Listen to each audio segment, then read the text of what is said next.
इससे पहले हमने already by elimination of arbitrary constant को पढ़ लिया। इस वीडियो में हम इस सेकंड वाले मेथड को पढ़ने वाले हैं। तो सेकंड मेथड में अगर हम क्वेश्चन की बात करें तो ये आप देख सकते हो तीसरा क्वेश्चन तक हम कंप्लीट कर चुके थे। आज हम चौथे और पांचवें क्वेश्चन को सॉल्व करेंगे। तो चौथा क्वेश्चन आप यहाँ पे देख सकते हो हमारे पास दिया गया है और इसको ही हम यहाँ पे सॉल्व करने वाले हैं, राइट। सो चलिए इसको हम सॉल्व करते हैं। z is equal to f y x, ये हमें फंक्शन एलिमिनेशन ऑफ फंक्शन के बारे में हमें मेथड सेकंड पढ़ना है। तो यहाँ पे आप देख सकते हो कि अभी तक जितना भी क्वेश्चन हम सॉल्व कर रहे थे वहाँ पे हमें कांस्टेंट दिया रहता था और उसे हमें निकालना रहता था, बट यहाँ पे हमें ऑलरेडी फंक्शन दिया गया है, फंक्शन हमें गिवन है। तो ये आप देख सकते हो यहाँ पे। चलिए सॉल्व करते हैं, उसके तरीके से आपको यहाँ पे जो भी कॉन्सेप्ट हो वो क्लियर हो जाएगा। सो वही सेम हम पहला काम करेंगे, differentiation partially. Suppose this is equation number first with respect to, सबसे पहले x करेंगे, देन उसके बाद हम y के टर्म में करेंगे। क्यों करेंगे? क्योंकि हमारे पास दो डिपेंडेंट वेरिएबल है। क्या है? डिपेंडेंट वेरिएबल हमारे पास दो है। कौन कौन सा है? x और y है।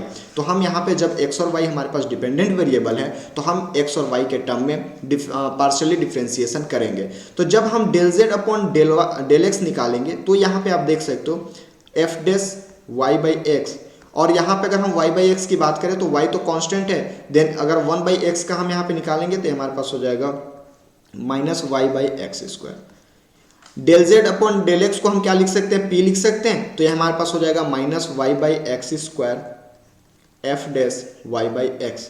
Suppose this is equation number first, right. So पहला हमने del X upon del z upon del X निकाल लिया है। अब अगर हम सेकेंड में del z upon del Y की बात करें तो यहाँ पे आप देख सकते हो also del z upon del y is equal to f dash x f dash y by x is, और इसके बाद अगर हम इसकी बात करें तो ये हमारे पास 1 by x हो जाएगा। तो del z upon del y को हम क्या लिख सकते हैं? q लिख सकते हैं। तो ये हमारे पास वैल्यू हो जाएगा 1 by q f dash y by x। अब हमें जब इसको हटाना है, इसको हमें एलिमिनेट करना है, तो ये आप देख सकते हो अगर इक्वेशन नंबर सेकंड और थर्ड की बात करें तो यहाँ पे भी f dash Y by x है और यहाँ पे भी f dash Y by x है।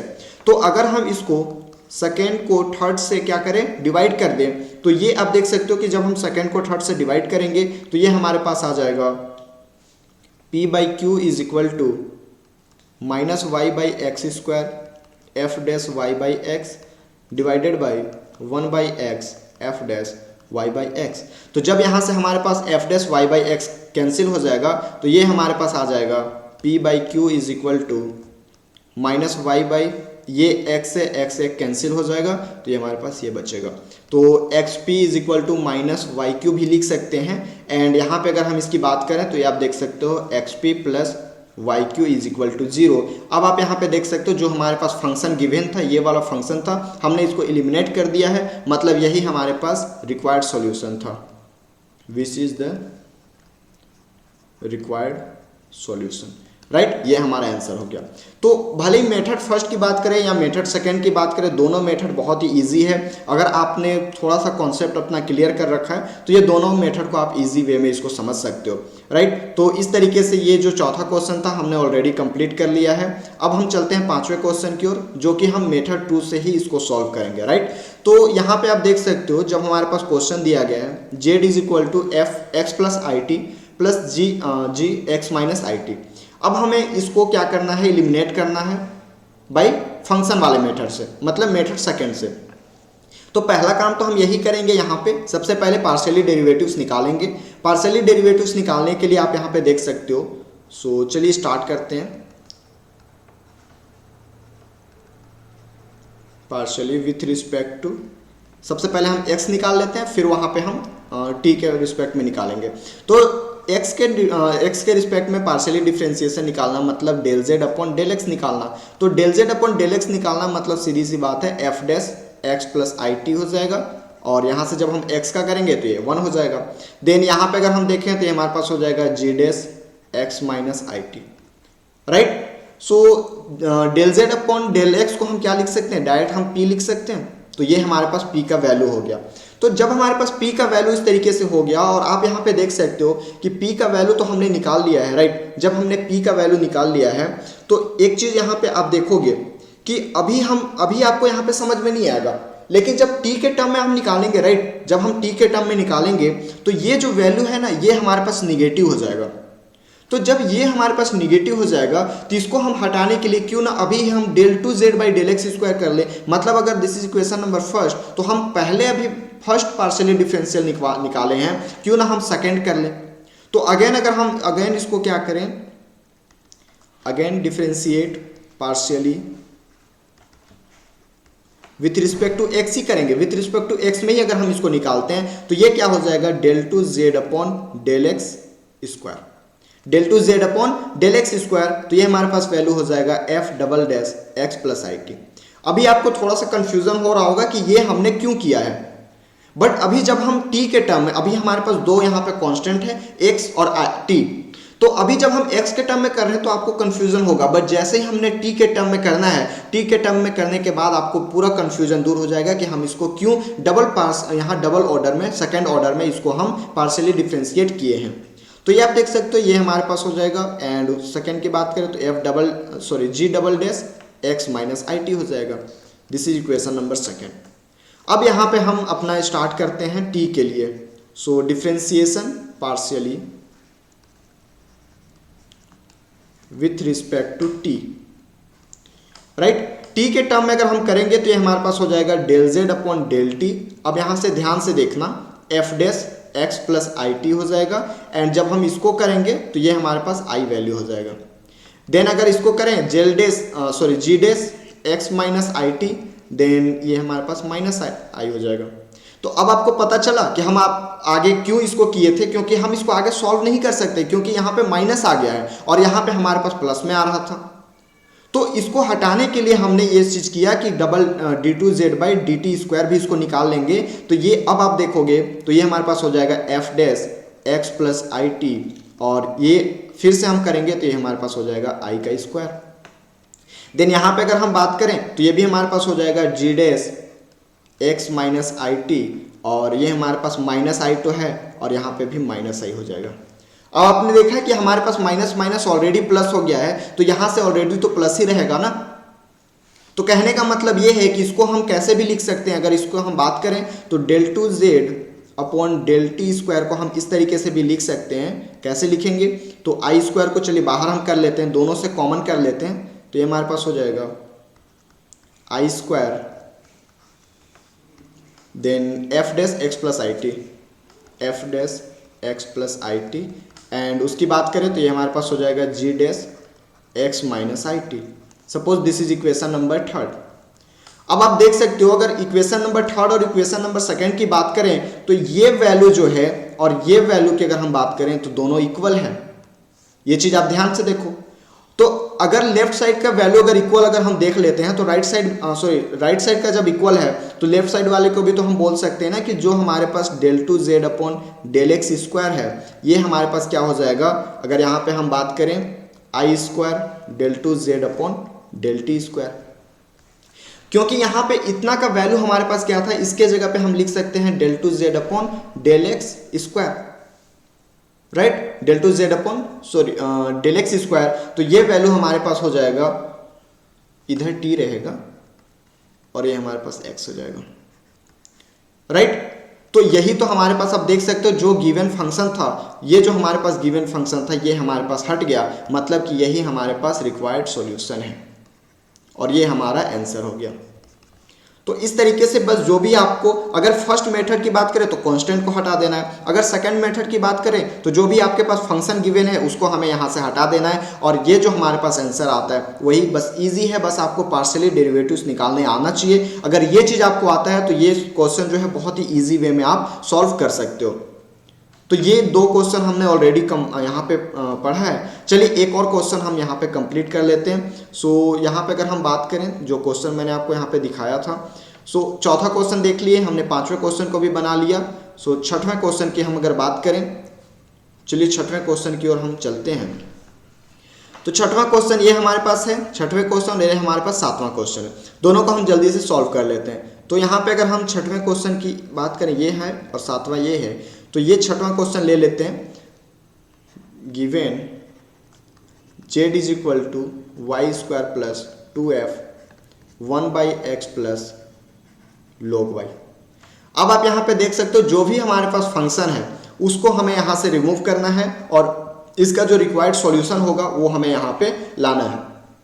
तो सबसे पहला जो हम काम करते हैं सेम आपको पता ही है, differentiation partially. Suppose this is equation number first को करेंगे विथ रिस्पेक्ट टू एक्स। तो जब हम x के टर्म में करेंगे तो ये हमारे पास हो जाएगा del Z upon del x is equal to, ये तो कांस्टेंट हो जाएगा तो इसका जीरो हो जाएगा यहाँ पे। इसकी बात करें तो ये हमारे पास हो जाएगा 2f dash 1/x plus log y, and इसका अगर हम फिर से निकालें तो हमारे पास हो जाएगा -1/x स्क्वायर।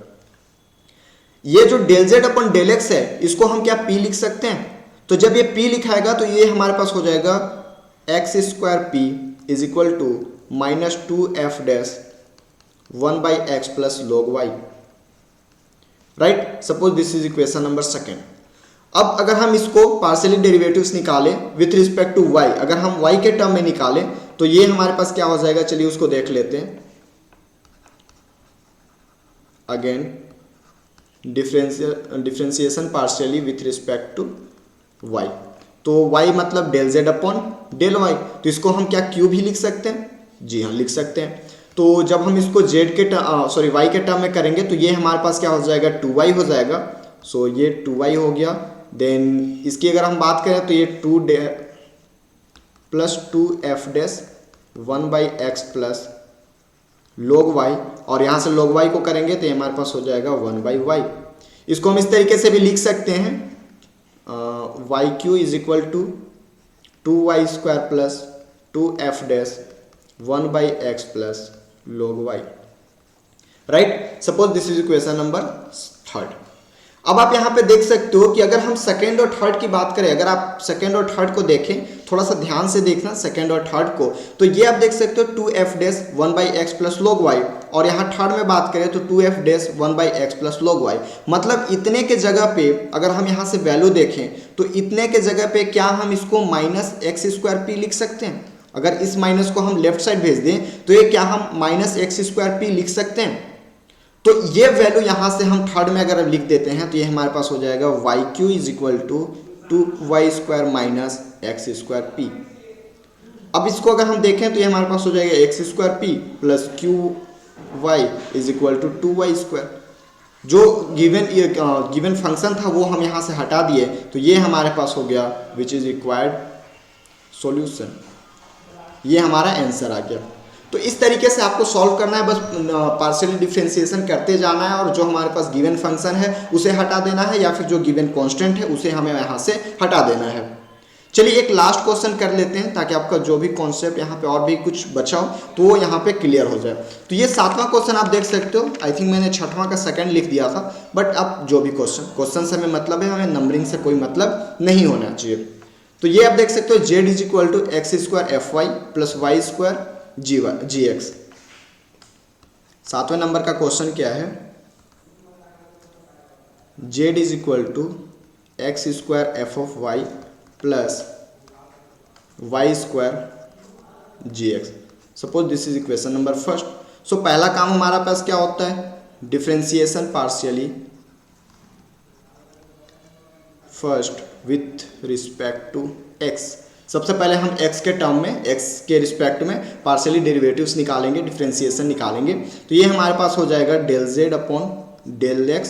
इसको हम क्या लिख सकते हैं, p भी लिख सकते हैं, और इसका वैल्यू अगर हम देखें तो ये हमारे पास हो जाएगा 2x f of Y plus Y square, तो यहाँ पे कांस्टेंट है, एंड ये हमारे पास हो जाएगा जी डैश एक्स, राइट। अब यहाँ पे आपको थोड़ा सा कंफ्यूजन होगा, ये क्वेश्चन में, इस क्वेश्चन में थोड़ा कंफ्यूजन होता है कि अब हम यहाँ पे कैसे इसको सॉल्व करेंगे। ये देखने से ऐसा लगता है कि जब हम आगे y के टर्म में भी, y के रिस्पेक्ट में भी जब डिफरेंशिएशन निकालेंगे, पार्शियली डिफरेंशिएशन, तो भी ये यहाँ से हटने वाला नहीं है।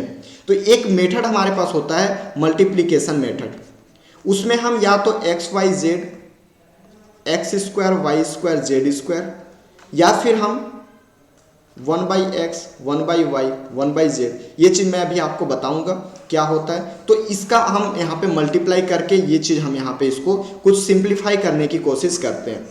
तो जब इसका मल्टीप्लाई करेंगे तो हमें देखना होता है कि क्या ऐसा मल्टीप्लाई करें जिससे जो क्वेश्चन हमारे पास गिवन है या फिर जो टर्म हमारे पास आया है वो सिंप्लीफाई हो जाए। तो अगर आप यहाँ पे देखो multiplying x on both side, अगर हम x की बात करें, x का अगर हम x का मल्टीप्लाई करें तो ये हमारे पास हो जाएगा xp is equal to 2x square F of Y plus x y square g dash x. Suppose this is question number second. अब फिर से हम x के टर्म में तो कर लिए, इतना हमने इसको सिंप्लीफाई कर लिया। अब हम अगर again differentiation partially with respect to अगर हम y करें तो ये हमारे पास हो जाएगा del z upon del y, this is nothing but q, q भी हम बोल सकते हैं। तो यहां से q का वैल्यू हमारे पास क्या हो जाएगा x square F dash y plus 2y gx। अब आप देख सकते हो यहाँ पे, अब आपको पता चला होगा अगर इसकी और इसकी बात करें तो क्या इसमें कुछ ऐसा चीज है जिससे हम इसको सिंप्लीफाई कर सकते हैं। तो इसीलिए हमने यहाँ पे मल्टीप्लाई किया है x का और इसमें हम मल्टीप्लाई करेंगे y का, right. So multiplying y on both side.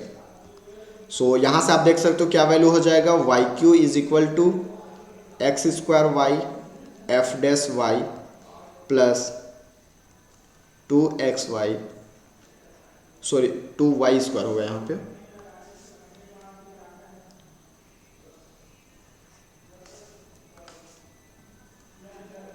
y square gx। अब यहां से आप देखो इक्वेशन नंबर सेकेंड और इक्वेशन नंबर थर्ड को अगर हम यहाँ पे देखें तो ये आप देख सकते हो कि यहाँ पे भी जी डैश एक्स है और यहाँ पे एफ डैश एक्स है, लेकिन एक्स स्क्वायर वाई और एक्स स्क्वायर वाई यहाँ पे भी आप देख सकते हो कि अगर यहाँ पे देखो सपोज दोनों को ऐड कर दो, अगर हम दोनों को ऐड करते हैं तो थोड़ा सा हमें यहाँ पे कुछ सिंप्लीफिकेशन करने को मिल जाता है, सिंप्लीफाई हम उसको कर सकते हैं। सपोज ऐड सेकेंड और थर्ड, तो सेकेंड और थर्ड को ऐड करना मतलब ये देख सकते हो एक्स पी हो गया और इधर वाई क्यू हो गया, मतलब हम लिख सकते हैं x p plus y q is equal to, यहाँ पे देख सकते हो ये हमारे पास 2 यहाँ पे कॉमन कर लेते हैं, इसको और इसको एक साथ जोड़ेंगे, किसको किसको, तो हम इसको इस वाले को और इस वाले को एक साथ ऐड करेंगे।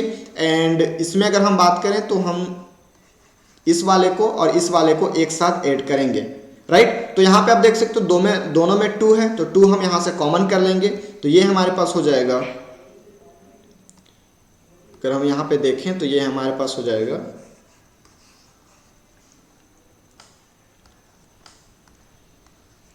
2x square F of Y plus Y square G of X, right. उसके बाद अगर हम इसमें से अगर इन दोनों में से देख सकते हो एक्स वाई दोनों में है, एक्स वाई दोनों में है, तो अगर एक्स वाई कॉमन कर लेते हैं तो यहाँ पे क्या बचेगा एक्स वाई एंड ये हमारे पास हो जाएगा y g dash x plus x F dash y. Suppose this is question number 4।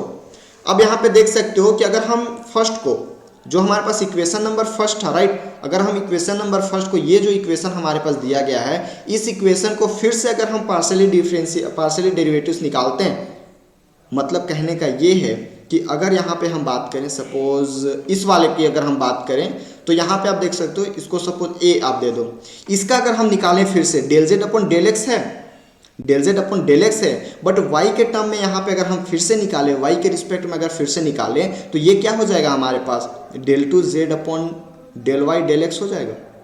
अभी हमारे पास क्या है del Z by del x है, अभी हमारे पास del Z by del x है, बट यहाँ पे फिर से हम क्या इसको del two Z by del Y del X लिख सकते हैं। तो यही चीज़ हमें यहाँ पे लिखना है और जब हम इसको यहाँ पे लिखेंगे तो ये हमारे पास वैल्यू हो जाएगा, ये वैल्यू हमारे पास हो जाएगा, ये आप देख सकते हो इसको करेंगे तो ये हमारे पास 2x एफ डैश वाई हो जाएगा, 2x एफ डैश वाई हो जाएगा। एंड इसकी बात करें तो ये हमारे पास क्या हो जाएगा 2y डी जेड, राइट, तो ये हमारे पास हो जाएगा प्लस 2y जी डैश एक्स, ठीक है। तो यहाँ से अगर हम देखें तो ये 2 कैंसिल, अगर यहाँ से कॉमन कर लें x f dash y and ये हमारे पास हो जाएगा y जी डैश एक्स, तो ये 5 4 और 5 को आप ध्यान से अगर देखो तो इसको अगर हम यहाँ पे देखें 4 और 5 को, तो क्या ये हमको दिख रहा है? यहाँ पे अगर हम इसकी बात करें f, ये अब देखो, ये देखो क्या इसके इक्वल है? तो क्या हम इसके जगह पे ये चीज लिख सकते हैं? अगर इसके जगह पे सपोज हम s मान ले, क्योंकि इसको हम s बोलते हैं, ये चीज मैंने ऑलरेडी आपको पहले वीडियो में बताया था। तो इसके जगह पे अगर हम इतना रखें, इसके जगह पे क्या रख दे s, तो क्या s/2 हो जाएगा? यहाँ से s/2 निकाल सकते हैं। इसको अगर हम इस साइड भेज दें तो इतने के जगह पे, मतलब इतने के जगह पे s/2 लिख सकते हैं। तो यहाँ से अगर हम वैल्यू निकालना चाहें, राइट, यहाँ से अगर हम ये सब वैल्यू निकालना चाहें तो ये आप देख सकते हो, तो xp अगर यहाँ पे हम बात करें xp plus yq is equal to, ये हमारे पास हो जाएगा 2, और ये जो वैल्यू है, ये वैल्यू क्या है हमारे पास? z का वैल्यू आपको दिख रहा है? ये जो z का वैल्यू है वही सेम वैल्यू तो हमारे पास यहाँ पे आया है, तो इसको हम क्यों ना 2z कर दें, और इसको क्या कर दें xy और s/2, ये वाला। थोड़ा सा यहाँ पे हौच-पौच हो गया है, एक्चुअली ये साफ नहीं हो पा रहा है, तो थोड़ा ध्यान देंगे एंड समझ में आपको आ जाएगा। तो ये आप देख सकते हो। अब यहाँ से अगर हम बात करें तो ये चीज़ आप देखो, यहाँ तक हमने इसको कर लिया है। तो अगर यहाँ से हम निकालना चाहें, इसको और भी सिंप्लीफाई करें, तो ये क्या हम इसको बोल सकते हैं, ये 2 को अगर हम सॉल्व करना चाहें तो ये हमारे पास हो जाएगा 2xp प्लस 2yq, माइनस में अगर हम इसको कर दें तो minus xys is equal to ये 4z हो जाएगा। तो ये हमारे पास आंसर हो गया। थोड़ा सा हौच-पौच हुआ है, बट आई होप ये आपको समझ में आया होगा। ये एक्चुअली मैं इसको साफ नहीं कर पा रहा, सो ये आप देख सकते हो, ये हमारे पास आंसर हो गया, यही हमें चाहिए था और ये हमने आंसर यहाँ पे ला लिया। तो इस तरीके से आपको क्वेश्चन को सॉल्व करना है। हमने दोनों मेथड को यहाँ पे कंप्लीट पढ़ लिया है। ये जो दोनों मेथड हम देख सकते हो, ये जो दोनों मेथड है, पहला मेथड और सेकंड मेथड, दोनों को हमने यहाँ पे कवर कर लिया है। तो इस तरीके से आपको जो भी दोनों मेथड में से किसी से भी सॉल्व करने को बोले तो आई होप ये चीज़ आप यहाँ पे सॉल्व कर पाओ। सो मिलते हैं नेक्स्ट वीडियो में। नेक्स्ट में हम एक और मेथड को पढ़ेंगे, देन हम आगे फिर चलेंगे। So have a good day.